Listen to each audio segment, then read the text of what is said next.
Donc, on va parler du PSG maintenant et on va d'abord aller sur les JT. On va écouter 2 JT pour voir comment ça se passe.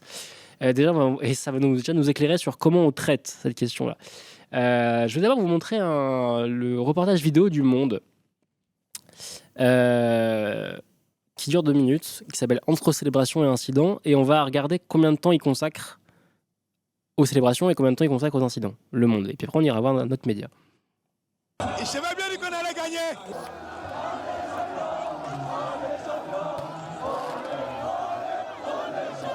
C'est le plus beau jour de ma vie. On a mis 5 buts, incroyable match, c'était super du début à la fin. On gagne pas seulement 1-0, c'est 5-0, on attendait ça depuis super longtemps, c'était vraiment monstrueux. On les a dominés du début à la fin. Désiré Doué, exceptionnel, Vitinha, Pacho, tout le monde. On a fait une compétition de malade, merci Paris. Grosse fierté, vraiment, on a beaucoup souffert. Depuis que je suis tout petit, j'ai toujours pleuré. Chaque année, je pleure. Et là, aujourd'hui, j'arrive même pas à le croire. J'ai l'impression que c'est un film. Les émotions, 5-0. C'était inattendu.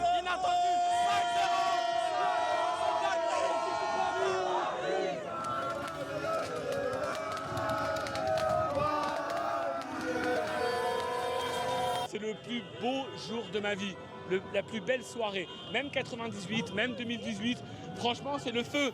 Regardez le monde qu'il y a, c'est incroyable, c'est exceptionnel. Franchement, il n'y a rien à dire. 5-0, champion d'Europe, incontestablement. Pas 2, pas 3, pas 4, et ça. Quand j'ai vu à partir du 1-0, c'est bon, j'ai dit que c'était bouclé.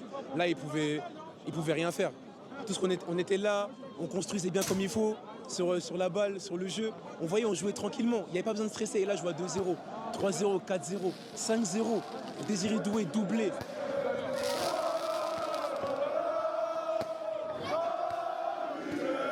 On a pleuré. Comme Marquinhos, il a pleuré, on a pleuré avec lui.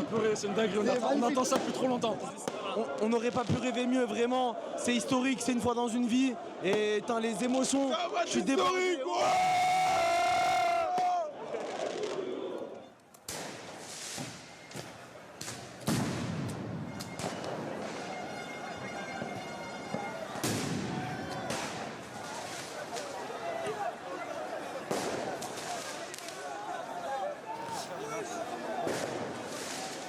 Voilà, alors, pourquoi je vous ai montré ça? Je vous ai montré ça parce que là, on a un reportage du Monde où en fait, ils ont tenu des deux bouts, j'ai envie de dire. C'est-à-dire qu'ils ont raconté, oui, qu'effectivement, c'était d'abord une grande célébration, une grande joie populaire, et ensuite que c'était quoi qu'on pense du PSG par ailleurs. Hein. Je suis pas là pour faire la retape pour le PSG, mais de fait, il y a des gens qui ont vécu des émotions fortes, et notamment des classes populaires. Là, tout ce qu'on voit dans le reportage, c'est quand même surtout des jeunes issus de l'immigration et souvent des banlieues. Il y a des images qui ont été, je ne sais pas si vous avez reconnu, mais il y a des images, c'était à Saint-Denis, notamment devant la cathédrale de Saint-Denis, en gros sur la place entre la mairie et la cathédrale, la basilique, pardon, pas cathédrale. Et donc voilà, donc c'est une grande ferveur populaire. Et il y a aussi eu des violences, il faut aussi qu'on en parle, il ne faut pas qu'on se cache derrière notre petit doigt. Et dans le sujet du Monde, il garde 30 secondes à la fin pour montrer des images de police et d'affrontements. Donc, dans la façon dont est monté le reportage du Monde, eh bien, on se dit, ok, ça a été une soirée de grande fête, et il y a des gens qui ont gâché la fête à la fin. En marge de ça, il y a eu des affrontements, etc. Bon, maintenant, on va regarder le reportage de TF1. Donc, TF1, JT. Au-delà de cette euphorie, la fête a aussi malheureusement été gâchée hier soir par un déchaînement de violence dans certains quartiers de la capitale. Des scènes désormais récurrentes lors de ces grands événements sportifs. Une personne à scooter a été percutée par une voiture à Grenoble. Plusieurs membres d'une même famille ont aussi été fauchés. On fait le point avec Baptiste Guénet, Kylian Prévost et Chloé Barbeau. Des vitrines explosées, des magasins pillés. Ce matin, sur les Champs-Élysées, l'heure est au nettoyage. Aux constatations, plusieurs boutiques ont subi d'importants dégâts. Dès qu'on est sorti du parc, au fur et à mesure de la soirée, on a vu que ça partait en live. Et c'est dommage, quoi. C'est nul. En fait, j'arrive pas à comprendre les débordements. Pour moi, c'est pas des supporters. Cette nuit, la fête a été émaillée de violence, de dégradation. Au milieu d'une foule exaltée par la victoire, les 4500 policiers et gendarmes déployés tentent de limiter la casse. Jet de projectiles, contre grenades lacrymogènes. La tension a commencé à monter dès le début de la soirée. Le périphérique est envahi par des groupes de supporters, systématiquement délogés par les forces de l'ordre. Mais certains profitent de la pagaille ambiante, comme ces hommes tentant de dérober une moto. Ailleurs dans la capitale... Voilà, alors... bon, là c'était juste pour montrer comment un cadrage médiatique peut donner l'impression que soit c'était une grosse fête et bon, il y a des violences à côté, ou que c'était une espèce de chaos général pour que ceux qui étaient pas à Paris ce soir-là.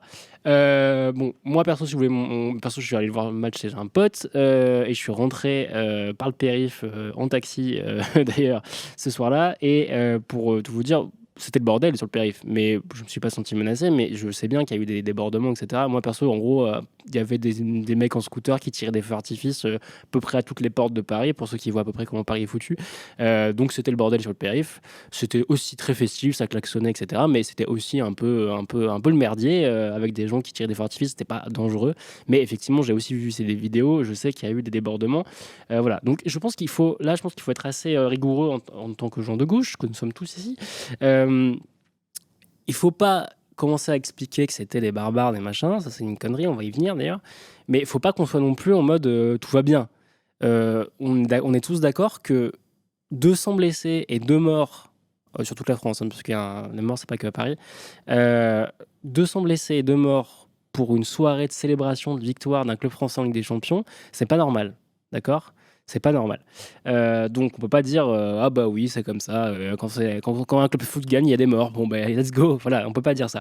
C'est pas normal non plus de voir des gens qui rentraient chez eux et se sont fait carjacker ou moto-jacker en cours de route. Et c'est pas normal non plus de voir aussi tous les témoignages, et ça on va y venir après, de femmes qui sont sorties dans Paris pour célébrer et qui se sont pris les mains au cul, qui se sont fait harceler sexuellement, etc. Donc il y a quand même un problème. Il y a un problème avec le rapport à la fête, ok, à la liesse populaire. Il y a un truc où ça, bon, est-ce que toutes les liesses populaires débordent comme ça? Et voilà, faut se poser la question. Mais encore une fois, moi j'ai pas lu beaucoup de choses. D'ailleurs, si vous en avez vu, en vrai, ça m'intéresse. J'ai pas lu énormément de choses intelligentes. Il y a un truc qu'on va écouter tout à l'heure qui était assez intéressant, mais de lire des choses intelligentes sur comment on explique cette violence, comment on explique ces débordements, comment on explique de ce qui s'est passé. Et alors, je vois des gens qui ironisent un peu dans le chat et vous dites j'assume si des mômes ont volé un feu de cloqueur, on s'en fout, ou pensez pour la famille des victimes, des vitrines, pardon. Non, mais on peut toujours ironiser sur on va pas pleurer sur un vol dans un Foot Locker, d'accord, mais en l'occurrence, quand tu vois la somme des choses qui sont passées, par exemple, quand tu as ces images on va les regarder après, mais ces images de femmes qui ont été, on va les regarder maintenant d'ailleurs, de femmes qui ont été agressées, là c'est un papier du Point en l'occurrence, mais ils sont pas le seul à l'avoir fait, qui ont été agressées dans l'espace public ce jour-là en fait. En fait, c'est pas normal ce qui s'est passé ce jour-là. Notamment cette vidéo-là, je sais pas si vous l'avez vue, je sais pas si vous voyez bien. C'est-à-dire deux femmes dans une bagnole et regardez la horde de gens qui s'en prennent à elles.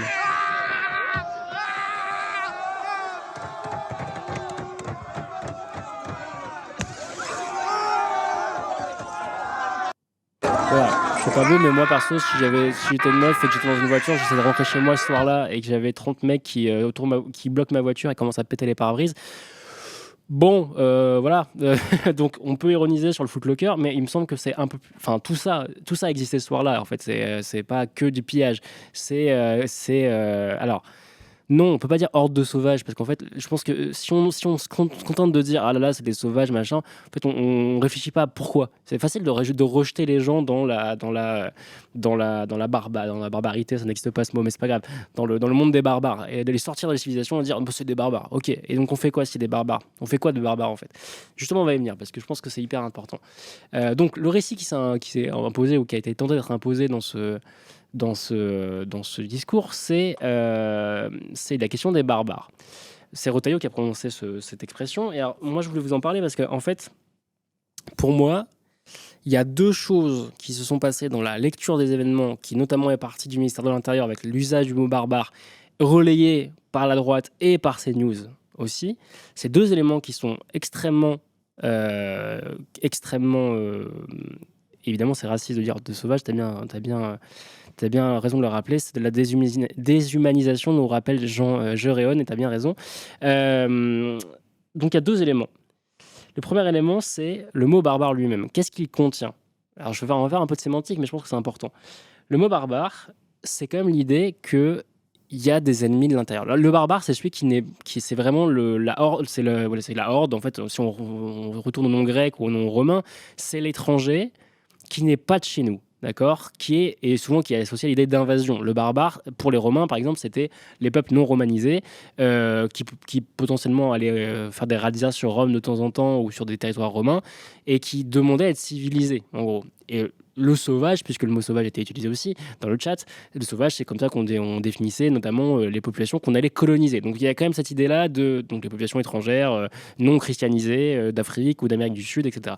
Donc c'est à ça que ça réfère. Donc quand le ministre de l'Intérieur nous explique que les gens qui sont sortis dans Paris et qui ont fait n'importe quoi, et ça personne ne dira le contraire, sont des barbares, en fait, ils sortent ces gens de la communauté française. Alors qu'ils sont français. Et puis en plus, c'est une façon de dire, sans le dire, que oui, on a tous vu que c'était souvent des jeunes issus de l'immigration noire ou arabe, ils sont venus des banlieues de Paris et qui sont allés vers Paris et qui ont foutu le bordel dans Paris, mais pas que d'ailleurs. Donc, dans l'idée de barbare ou de machin, il y a vraiment ces gens venus de l'extérieur qui sont venus nous foutre le bordel dans notre ville. Enfin, il y a quand même cette idée-là de quasiment Paris assiégé. Enfin, il y a tout cet imaginaire-là qui est au travail dans la phrase de Retailleau. Et ce qui, moi, m'importe, c'est que je ne sais pas si cette phrase a été beaucoup commentée, mais moi, elle m'a marqué.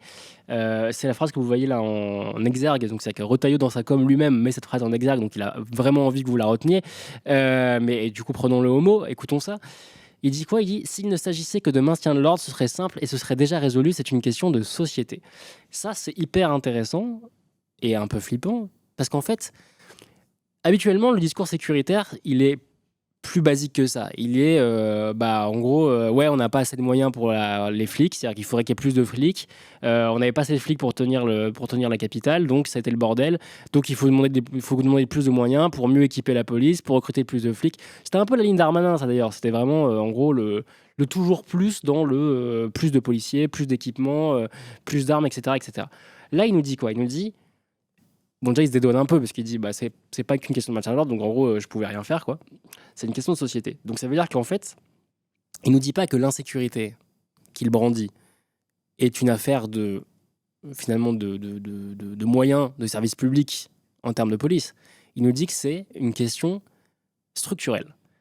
Donc en gros, il y a des gens qui sont structurellement des casseurs, des barbares, je reprends ces termes, des sauvages. C'est ça qu'il nous dit. Et ça, si c'est pas une vision ultra raciste de la société, et en gros, effectivement, comme le dit la cigale, Gabi, tu m'as pris de court, enfin tu m'as devancé, pardon. Tu me dis c'est la tech de Retailleau, c'est le combat civilisationnel. Bah ouais, en fait, on rentre là-dedans.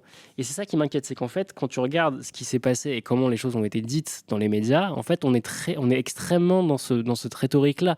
Et pardon de faire le lien, mais le meurtre de Puget-sur-Argent, c'est un meurtre qui est aussi motivé par l'idée de combat civilisationnel en un sens. Donc, que sur un événement comme la victoire du PSG, le discours de guerre de civilisation se répande à travers la parole du ministère de l'Intérieur, puis relayé évidemment avec plaisir par Bolloré, etc., c'est hyper inquiétant. Et c'est ça qui s'est passé en fait. C'est ça qui s'est passé avec le PSG. On va écouter d'ailleurs Agnès Séverin, sénatrice LR et soutien de Retailleau sur cette question-là, et qui va défendre, elle a fait le VRP en gros de Retailleau. Du coup, on va l'écouter. À cette appellation, Agnès Séverin. À 1000%. On a eu sous nos yeux ce week-end une atteinte à la civilisation. Pourquoi ? Le mot barbare désigne celui qui n'est pas civilisé. On a vu sous nos yeux des atteintes à l'ordre républicain, à nos valeurs civilisationnelles, c'est-à-dire même le respect de la vie humaine n'était pas là ce soir-là. Arthur Delaporte. Oui, moi ça me gêne profondément en fait. C'est-à-dire qu'on peut évidemment, et on doit, condamner les violences, ces imbéciles ou ces malfrats qui sont là et qui caillassent et qui vandalisent et qui pillent. Mais en fait, moi, c'est pas seulement vandaliser, piller, les voitures brûlées, bien les sûr, vitrines brisées, les commerçants qui ont la peur au ventre. Vous pouvez faire la liste, je peux la faire aussi. Voilà. Et je viens de vous dire que... Non, mais ne minimisons pas. Accuser... Et vous racialisez un débat qui n'a pas de raison d'être. Il parlait tout simplement de jeunes qui ne sont pas civilisés au sens où ils ne respectent pas l'ordre républicain et les règles de vie ensemble. Délinquance. Ce que je trouve dramatique. C'est le montage de la sénatrice, donc évidemment elle a coupé toutes les paroles de gauche, puisque son interlocuteur c'est un député PS, c'est Arthur Delaporte, qui essaie de critiquer l'usage du mot barbare. Bref, vous avez, donc on va passer l'extrait parce que c'est pas intéressant, elle a coupé tout le débat.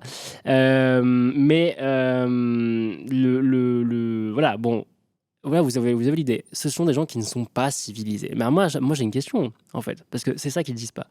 Concrètement, si vraiment il y a une partie de la population qui n'est pas civilisée, qui sont des barbares, d'accord, qui sont structurellement des gens violents, qu'est-ce qu'on fait ? Non, mais vraiment, qu'est-ce qu'on fait ? Et c'est ça que moi, en fait, c'est cette phrase-là à laquelle il répond pas, parce que Retailleau il dit c'est un problème de société, mais d'accord, mais on fait quoi dans ce cas ? C'est-à-dire qu'on fait quoi ? On les fout tous en tôle, on les réémigre, comme certains vont nous expliquer à l'extrême droite de l'extrême droite. Qu'est-ce qu'on fait ? En fait, c'est ça le truc, c'est que les mecs agitent des peurs, ils n'ont aucune solution. Et qu'est-ce qu'on fait ? On fait nous en tant que société, tu vois, je veux dire. Mais encore, c'est pas moi qui dis qu'il faut faire quelque chose. Mais ce que je veux dire, c'est que prenons ces gens au mot. Si vraiment il y a des gens qui sont il y a pas Takatin qui dit on arrête de gagner la Ligue des Champions. Bon, on la gagne pas tous les ans, donc ça va. Mais non, mais c'est une vraie question en fait. Ces gens-là sont en train d'agiter un péril et ils nous disent pas, ils vont pas au bout de leur pensée. C'est ça qui me fait flipper. C'est que je sais très bien ce qu'ils pensent en vrai dans leur tête, mais l'extrême droite. Mais encore une fois, si vraiment on considère qu'il y a des gens qui sont hors civilisation, mais qu'est-ce qu'on fait d'eux ? C'est terrible d'avoir posé ce constat dans la société. Et à part agiter de la haine justement et attiser de la haine, et justement si on ne fait rien et qu'on dit qu'il y a des gens qui sont hors civilisation, bah ça donne des idées à des gens, et ça donne des idées peut-être des gens à puger sur Argent par exemple. Donc voilà. Voilà pourquoi je voulais parler de ce concept de barbare et ce qu'il produit dans la société. Autre chose aussi qui était au cœur et quelqu'un l'a dit dans le chat tout à l'heure, je vais y revenir parce que c'est hyper intéressant, il y a aussi cette idée de c'était mieux avant. C'est-à-dire qu'on a beaucoup entendu dans les médias que en 98 c'était quand même mieux quoi. C'était la fête, c'était Black Blanc Beurre, on a célébré tous dans l'unité, machin. En fait c'est faux. Et par exemple, il y a cet article qui date il y a 2018, mais de Vice, Feu Vice je crois, je sais plus si ça existe encore d'ailleurs, peu importe. Cet article de Vice qui rappelait qu'en 98 aussi c'était la merde en fait, qu'il y avait déjà eu du bordel en 98 et qu'il y avait déjà eu un mort en fait en 98. Et 147 blessés, donc 36 graves. Donc là, le bilan du PSG, c'est 2 morts et 200 et quelques blessés. Donc s'il ne s'agit pas de dire c'est mieux, c'est moins bien, machin, hein, mais juste constatons que ceux qui vous expliquent que finalement que en fait c'est nouveau, c'est un fait nouveau, ils mentent. En 2018 déjà, il y avait eu du bordel. En 98, il y a eu du bordel. Et donc en 2025, il y a eu du bordel. Donc le problème, à un moment, c'est peut-être voilà, c'est pas une question de tout d'un coup on est devenu, voilà, les choses sont accélérées, c'est devenu depuis quelques années on aurait des barbares, des machins, voilà. Bref, c'est bien de rappeler que ça existe. Donc maintenant, la question que je me pose, elle est importante, c'est qu'est-ce on en raconte ? Parce qu'encore une fois, il s'agit pas de dire, en fait, il s'agirait pas je pense que ce serait un piège pour la gauche de considérer que parce que les médias d'extrême droite sont en train d'instrumentaliser le débat, à expliquer que voilà, enfin bref, vous avez compris l'idée. Nous à gauche, on devrait freiner les cas de fer et à dire non, tout va bien. Non, c'est juste des petites violences comme ça en marge, on s'en fout. Voilà. Et j'ai quelqu'un a dit s'est senti visé quand j'ai parlé des familles des vitrines. C'était pas pour shamer quelqu'un dans le chat, hein, mais c'est vraiment pour dire. On peut pas avoir une posture d'euphémisme par rapport à ça, parce qu'en vrai, encore une fois, les vidéos que je vous ai, ne serait-ce que pour les vidéos que je vous ai montrées sur la violence sexiste qui s'est exprimée ce soir-là envers des supportrices, c'est-à-dire qu'il y a des femmes qui voulaient juste faire la fête aussi. Elles voulaient sortir et faire la fête comme tout le monde parce qu'elles voulaient célébrer elles aussi la victoire du PSG. On leur a dit que c'était pas pour elles en fait. On leur a fermé l'espace public parce que l'espace public leur est devenu dangereux. Alors évidemment, l'espace public est dangereux pour les femmes. C'est pas que les soirs de match, hein. On a évidemment plein d'exemples de harcèlement de rue, etc. Mais là, vraiment, c'est qu'il y a un moment de liesse populaire et il est quasiment exclusif aux hommes. Alors certes parce que le foot est encore un milieu extrêmement masculin, mais aussi parce qu'il y a des supporters qui ont considéré que on avait le droit de harceler des femmes ce soir-là en fait. Donc bref, je dis ça parce que voilà, on peut pas être inconséquent nous à gauche sur ce truc-là. Évidemment, il s'agit pas d'épouser les thèses sécuritaires et racistes de l'extrême droite, on est bien d'accord, mais il s'agit est-ce qu'on a des choses à raconter. Et donc moi j'ai cherché un peu, je me suis dit mais est-ce qu'il y a des sociologues, des gens qui ont produit de la pensée un peu, de la vraie pensée, quoi, sur comment on explique ça, comment on explique que putain, on peut pas avoir un soir de liesse populaire sans que ça parte en sucette. Et je parle pas forcément juste des questions des pillages sur les Champs-Élysées où tu te dis, pillage, je peux comprendre, sur pillage, t'as des jeunes qui descendent à Paris pas souvent, qui se retrouvent sur les Champs-Élysées, il y a des boutiques partout, t'es pris dans l'ivresse populaire, je suis pas en train de dire que c'est une bonne chose, hein, mais et qui se disent let's go, on se fait un magasin. Ça, en plus il y a toute une espèce d'imaginaire autour des Champs-Élysées, il y a eu le précédent des Gilets jaunes, bref. Ça, à la limite, je le conçois, mais bon, il faut qu'on arrive à expliquer en fait toutes les comment ça se matérialise et comment on en arrive là en fait. Et donc j'ai pas trouvé grand chose, mais j'ai quand même trouvé cette prise de parole de Catherine Tricot, qui est donc la directrice de la rédaction de Regard Média de Gauche, que vous connaissez sans doute, qui essaie d'avancer un peu une thèse quoi. Et bien je trouve ça intéressant. Il y a un côté extraordinaire d'aller à Paris. C'est-à-dire qu'on a une jeunesse qui n'est pas habituée et dans laquelle la capitale ne leur est pas offerte. Et le fait, par exemple, qu'on ait à ce point barricadé les Champs-Élysées, au lieu d'en faire comme, par exemple, à Barcelone, il y a 15 jours, quand ils ont gagné le match, la finale de la Coupe d'Espagne, il y a eu 600 000 Barcelonais qui ont défilé sur les Ramblas. Et les Ramblas, c'est ouvert à tous. Et là, ils ne sont pas bienvenus. La population de l'agglomération parisienne n'est pas bienvenue. On avait barricadé, on avait mis des protections tout autour. Et parce que c'est le fruit d'une expérience aussi, Catherine. Oui, mais ce que je vous disais tout à l'heure, c'est qu'en fait, c'est le fruit de cette expérience. On est en train de construire une culture de l'affrontement permanent. C'est-à-dire que les gens qui n'habitent pas Paris ne sont pas les bienvenus à Paris. Et donc, quand ils viennent à Paris, ça crée une tension. Que voulez-vous dire Allons au bout de votre pensée, parce qu'elle me paraît intéressante. Mais ce que je veux dire, c'est qu'il faut qu'on arrive à faire en sorte, non pas de reculer, de barricader plus Paris et de se protéger des dits barbares, mais de faire en sorte que nous vivions ensemble et que, par exemple, les grandes fêtes du sport, quand bien même c'est une fête du foot, quand bien même ça se passe le soir, il faut que ces fêtes-là puissent être vécues tous ensemble. On a besoin de moments où on est ensemble, toute génération, les hommes et les femmes, ensemble dans l'espace public. Et ça, c'est une super occasion. C'est très dommage que ce soit passé ce qu'il s'est passé. Je pense qu'il ne faut pas non plus l'exagérer. Il reste des beaux souvenirs pour tout le monde, un moment partagé. Et ce que je veux dire par là, c'est qu'il faut une autre logique urbaine, une autre logique de la sécurité publique qui fasse qu'on se sente bienvenu aux Champs-Élysées quand on vient fêter une victoire comme celle du PSG. Comme en 98. Il n'y a pas de barrière. Voilà. Voilà, alors comme en 98, on a vu que évidemment en 98 c'était pas aussi on a peut-être un souvenir mythifié de 98 comme on a pu le voir, mais voilà. Donc sur ce qu'elle dit sur Paris, c'est hyper intéressant parce que Paris s'est construite en fait contre sa banlieue. Historiquement, on a alimenté la banlieue de personnes pauvres en les rejetant hors de Paris, notamment avec la révolution haussmannienne. Je ne veux pas vous faire un cours d'histoire d'urbanisme de Paris, mais je pense que c'est important. Et donc Paris s'est construite contre sa banlieue et s'est construite contre les pauvres en fait. Et effectivement, la capitale s'est construite dans une dynamique d'exclusion. Donc en fait, c'est assez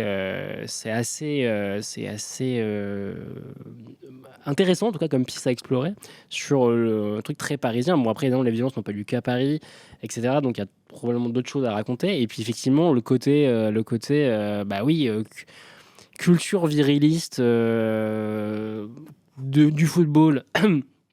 Qui s'est exprimé ce soir-là et qui du coup s'exprime par la violence parce que qu'il dit que la violence fait partie de la culture viriliste, qu'on le veuille ou non, donc casser des choses, voler des choses, etc. Ça peut aussi faire partie de la culture masculine, est-ce que si c'était que des meufs qui étaient sorties ce soir-là, est-ce qu'il y aurait eu autant de casse ? Je pose la question. En tout cas, les meufs se seraient senties mieux dans l'espace public, ça c'est une certitude. Mais voilà, bref, je trouvais ça intéressant de se poser les questions, d'avoir une lecture de gauche aussi, enfin de commencer à réfléchir à une lecture de gauche aussi de cet événement-là, parce qu'encore une fois, on ne peut pas être le camp. On doit être le camp de la raison, c'est-à-dire le camp qui rappelle que, comme l'a dit Catherine Tricot, elle a raison, que c'était pas non plus un soir de chaos total où tout le monde s'est barricadé. Je veux dire, il s'est passé des choses festives. Ça restait une soirée festive pour plein de gens qui ont des très bons souvenirs de cette soirée-là. Il y a eu des violences qu'il ne faut pas taire ni amoindrir. Il faut pas non plus être en train d'applaudir devant les émeutes en mode youpi, youplala, il y a des manifs, c'est trop bien. Parce que c'est pas des manifs politiques, c'est pas politique, c'est politique au sens, ça raconte quelque chose de la société, mais il n'y a pas de revendication politique derrière cette violence-là. Elle est sans, je vais pas dire sans objet parce que c'est pas tout à fait vrai, mais elle est sans but, sans fin, on va dire, d'un point de vue politique. Donc voilà, donc il y a quand même quelque chose de poser. Alors, je vois que des gens posent la question en 98. On en parlait juste avant, peut-être que vous venez d'arriver, mais je montrais cet article de Vice qui rappelait qu'en 98, en fait, il y avait déjà eu des violences et le bilan était déjà 1 mort et 147 blessés, dont 36 graves. Donc on a l'image de Black Bambler, la grande fraternité, ce que ça a été aussi, hein, encore une fois, du grand défilé républicain, tous ensemble, le racisme n'existe pas, etc. En vrai, il y a aussi eu des violences ce soir-là, et il y a eu aussi déjà 1 mort et des nombreux blessés. Voilà, je le rappelle, pour qu'on l'ait en tête, encore une fois, n'ayons pas une vision plus fantasmée du passé. Donc, encore une fois, ayons une lecture conséquente de gauche sur ces questions-là, ni dans l'hystérisation, ni dans l'euphémisation. Pour la fin, je vous ai gardé des petits trucs quand même assez du traitement médiatique, parce que bon, alors on a eu des dingueries dans le traitement médiatique. Donc évidemment, il y a la question des barbares, bon ça vous l'avez suivi, mais je vais vous montrer quand même 2-3 extraits là, c'est pour le plaisir. C'est pas vraiment un plaisir, mais vous m'avez compris. Déjà, c'est Bertrand Chameroy qui a fait sa chronique là-dessus, sur comment CNews a traité la soirée PSG. On va l'écouter.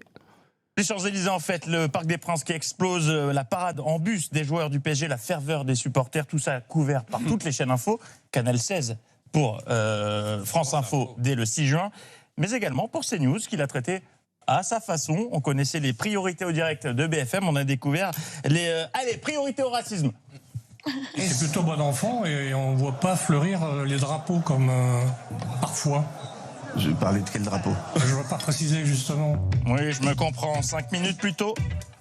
Un grand moment, c'est quand même unique.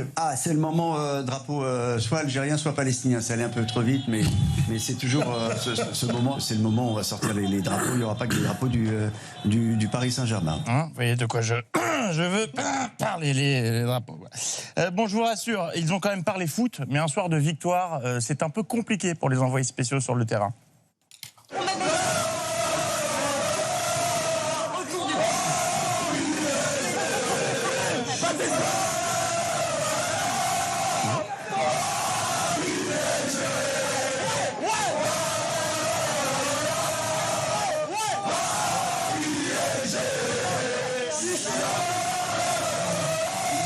On n'a pas bien entendu Mathilde. Non, je le confirme, Olivier. Je crois que c'était dans j'ai pas fait l'extrait, mais je crois que c'était dans cet extrait-là où à la fin, il y a des gens qui criaient CNews est facho, mais que ça n'avait pas été entendu. Non, c'est pas ça. Donc voilà, Chameroy, l'exemple évidemment les drapeaux, hein, tu vois, genre les drapeaux algériens, super. Désolé pour la saturation si vous étiez là. Encore plus rigolo. Vous savez que du coup, vous avez peut-être suivi, les Parisiens aiment bien dire champion mon frère. Quand ils ont gagné, c'est une expression depuis plusieurs années qui vient du joueur Lucas Moura. Et Macron, toujours prêt à récupérer, a tweeté champion mon frère quand le PSG a gagné. Et donc analyse de CNews sur cette expression, c'est magnifique. En France, on a clairement un lien entre les populations immigrées et le foot, ça c'est clair. au tel point d'ailleurs que le président de la République lui-même l'a dit en disant champion frère. Oui. Frère, c'est pas un terme républicain. Républicain, c'est citoyen. Frère, c'est un terme de l'oumma musulmane où on appelle l'autre frère ou sœur.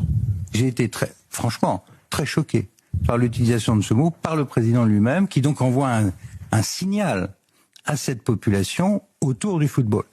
En France, on a clairement un lien. Vous l'aviez vu venir, ça, l'islamo-macronisme, parce qu'il a dit « Mon frère, signal envoyé à tous les musulmans de France, on est avec vous ». Ouais, c'est ça, Macron a fait ça.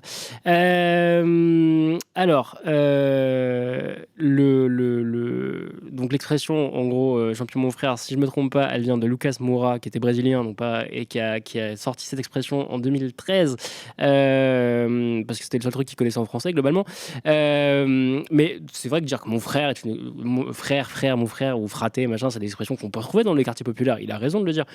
De là à dire que c'est une expression... Alors, ce n'est pas un terme républicain. Il faudra qu'on m'explique c'est quoi un terme républicain. Non, parce que bon, moi, encore une fois, soyons un peu conséquents. Ça veut dire quoi, un terme républicain? Alors, il me dit citoyen. Alors, ok, vous avez vu beaucoup de gens qui s'appellent citoyens dans la rue? Bonjour, citoyen. Alors, bonjour. C'était le cas sous la Révolution française. On s'appelait citoyen sous la Révolution française. Bon, on a un peu perdu cette culture, vous l'aurez noté. Mais c'est quand même une dinguerie, quoi. Et en fait, le moindre truc peut être utilisé pour raconter n'importe quoi contre les musulmans. Enfin, c'est vraiment ça. Alors, évidemment, tout le monde dit fraternité, hein, évidemment, bien sûr. Mais c'est quoi un terme républicain? Putain, il y a un vocabulaire autorisé qui est républicain, sans déconner. Enfin, genre, quand je dis ma chérie à ma copine, c'est républicain ou c'est comment? Enfin bref, c'est absurde, c'est complètement débile. Et encore une fois, ces gens, il faut quand même se rendre... un réflexe chez vous, si jamais vous voulez avoir un petit tips de débat. Quand quelqu'un, généralement de droite, face à vous, vous dit c'est pas républicain ou... je sais pas, où le NFP, ils sont en dehors de l'arc de la République, où c'est un comportement anti-républicain. Un truc comme ça, ok? Quand quelqu'un vous dit ça, demandez-lui de définir la République. Et regardez-le ramer sa grand-mère. Parce que vraiment, ils sont incapables de définir. Ce mot républicain, en fait, pour eux, ça veut juste dire l'ordre. Mais ils savent même pas vraiment le définir. Et en gros, là, quand ils disent c'est pas républicain, c'est pas français ce qu'il veut dire, en fait. C'est un truc d'arabe, c'est ça qu'il veut dire, en gros. Mais, encore une fois, demandez-leur de définir ce que c'est que la République. Et d'ailleurs, de manière générale, même à des gens de gauche qui se revendiquent de la République, demandez-leur de définir ce que c'est la République, parce que c'est souvent une énorme galère. Ce mot, il est utilisé à tort et à travers. Donc voilà, petit tip chez vous. Si vous voulez emmerder quelqu'un de droite qui se revendique du mot républicain, demandez-lui de le définir et regardez-le se noyer en buvant ses larmes. Voilà, donc ça c'était une dinguerie que je voulais vous montrer, pardon, la dinguerie de CNews. Est-ce que j'ai d'autres dingueries à vous montrer? Ou je pense qu'on a fait le tour de la question du PSG. Non, je crois qu'on a fait le tour. Ah non, oui, ça je voulais vous montrer quand même cet extrait de BFM qui était quand même génial. On va le regarder, puis on commentera après. Donc sur BFM, ils reçoivent Alain Bauer. Vous pouvez nous éclairer sur le profil des casseurs et des pillards, puisque donc plusieurs milliers, dit-il, qui sont venus à Paris. Ils viennent d'où déjà? Ce sont des Parisiens, ils viennent de l'extérieur, ce sont des jeunes, pas des jeunes, politisés, pas politisés? Personne n'en sait rien, puisqu'il n'y a pas encore de descriptif qui ne pourra avoir lieu que mais il dit que c'est toujours les mêmes, donc vous devez bien avoir une idée. Ah, toujours les mêmes par rapport au passé, oui. Par rapport à hier, non. Donc il faut toujours être précis. Hier, je ne sais pas. Non, et on le saura dans ceux qui passeront devant les tribunaux, qui feront l'objet d'un descriptif de tous vos journalistes qui expliquent qui est passé devant le tribunal et qui montrent en général que ce n'est pas ceux auxquels on pense, parce qu'il y a à la fois des jeunes gens bien sous tout rapport entraînés par le mouvement de foule, ça arrive, on l'a vu dans des casses nombreuses précédentes, notamment durant la période des Gilets jaunes, qui était une population tout à fait différente, en tout cas au début, et puis qui a commencé à agréger des populations plus traditionnelles.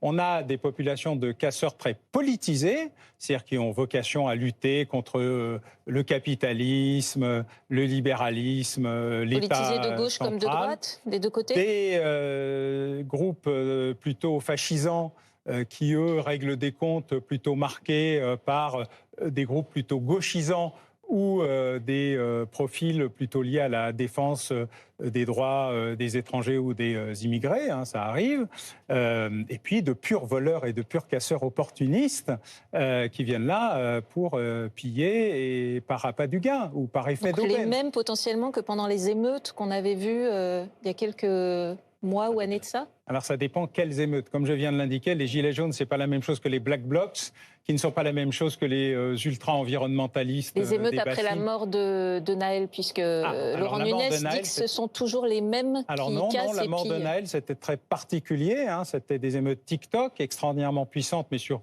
une journée et demie. La plupart des violences dites urbaines, c'est 4 jours, 3 nuits, 3 jours, 4 nuits.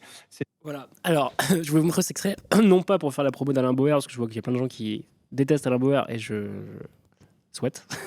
Je ne vais pas vous dédire. Évidemment, c'est l'expert en tout. Bon, bref, on a une figure tout à fait contestable. Mais là, ce qui m'intéresse, c'est plutôt ce que BFM essaie de lui faire dire. C'est-à-dire que BFM essaie de lui faire dire, bon, bah là, c'était des Arabes, quoi. Et du coup, là, c'est toujours. Et Nunez, il dit c'est toujours les mêmes. Donc, c'est encore les Arabes. C'est ça globalement que BFM veut faire dire à leur expert. Et Alain Bauer, en fait, il dit bah non. Il veut pas dire ça. Donc pour une fois, Alain Bauer est utile parce qu'il permet de montrer à quel point la manœuvre de BFM est grossière. Voilà. Il refuse de dire ce qu'on veut lui faire dire, comme dit Nielda, c'est exactement ça. Et donc, du coup, bien joué, parce qu'en gros, là pour le coup, il nous permet de montrer à quel point les ficelles du plateau de BFM sont grosses. Voilà. Encore une fois, c'est pas pour faire l'apologie d'Alain Bauer, mais là en l'occurrence, ça m'intéressait notamment pour ce que ça pouvait raconter de BFM. Voilà pour ce que je voulais vous raconter sur le PSG. Donc vous avez suivi, vous avez l'idée. Donc si je devais faire un résumé, donc essentiellement un grand moment de fête populaire, mais émaillé de violence qu'il ne faut pas euphémiser quand on est à gauche, qu'il faut prendre en compte et essayer d'expliquer pour les comprendre et pourquoi pas les combattre la prochaine fois, et notamment sur la question des violences sexistes et des VSS pendant toute cette soirée. Et il me semble que la gauche doit avoir une réponse conséquente à apporter à ça. Mais évidemment, on aura l'occasion d'en reparler. J'en ai fini avec la question du PSG. Et puis évidemment, la grande leçon de ça, c'est comment évidemment l'extrême droite a essayé d'imposer son récit sur quand même deux notions extrêmement importantes pour l'extrême droite, c'est-à-dire la notion de barbare et d'insécurité structurelle qui serait quasiment dans l'ADN de ces gens-là, et donc qui revient à l'idée de conflit de civilisation, d'accord ? Donc ça, c'est extrêmement dangereux. Et deuxièmement, l'idée de dire que finalement, c'était mieux avant, que 98, ça s'est bien passé, qui revient à un autre élément fondateur de l'extrême droite, c'est de fantasmer le passé, en permanence. Et j'en profite pour dire un truc avant de passer au sujet suivant. On dit souvent que la gauche, d'ailleurs vous avez sans doute entendu ça en tant que gens de gauche, on vous a peut-être reposé ça. Dire « Ah, mais la gauche, c'est les bisounours. Vous êtes des idéalistes. Vous êtes des utopistes. » Mais en fait, si on est vraiment concret, s'il y a bien un camp qui est un camp idéaliste, au sens qui se réfère uniquement à des idées et rarement au réel, c'est l'extrême droite. Parce que quand l'extrême droite, par exemple, t'explique que t'oppose la France de maintenant à une France fantasmée, cette France n'a jamais existé. Et cette fois-là, en l'occurrence, c'est sur 98. En mode 98, ça s'est super bien passé, et maintenant, ça devient n'importe quoi. C'est pas vrai, 98, c'était aussi des débordements. Mais toute référence au passé de l'extrême droite est enrobée de fantasmes. Donc eux sont des idéalistes, en fait. Au sens, c'est bizarre, parce qu'idéaliste, c'est un mot un peu positif, généralement. Pas au sens de c'est des gentils, au sens de ils se réfèrent à des idées. Voilà. Toujours à des idées et rarement au réel. Et normalement, la gauche, elle, est matérialiste. En tout cas, la gauche marxiste est matérialiste par définition. C'est pour ça que j'appelle à prendre concrètement et matériellement en compte ce qui s'est passé samedi soir. Voilà, j'en ai fini avec la question du PSG. Je voulais vous parler, ce sera plus court, c'est deux derniers points, mais je voulais vous parler oui, ils ont encore une fois, comme le dit Naïf Fort, ils ont un idéal. On ne le partage pas, mais c'est un idéal. L'idéal identitaire, raciste, tout ce que vous voulez, suprémaciste, est un idéal puisqu'il se réfère à une idée. Voilà. Le mot idéal n'est pas forcément chargé de connotations positives. C'est pas forcément les gentils, l'idéal. Voilà.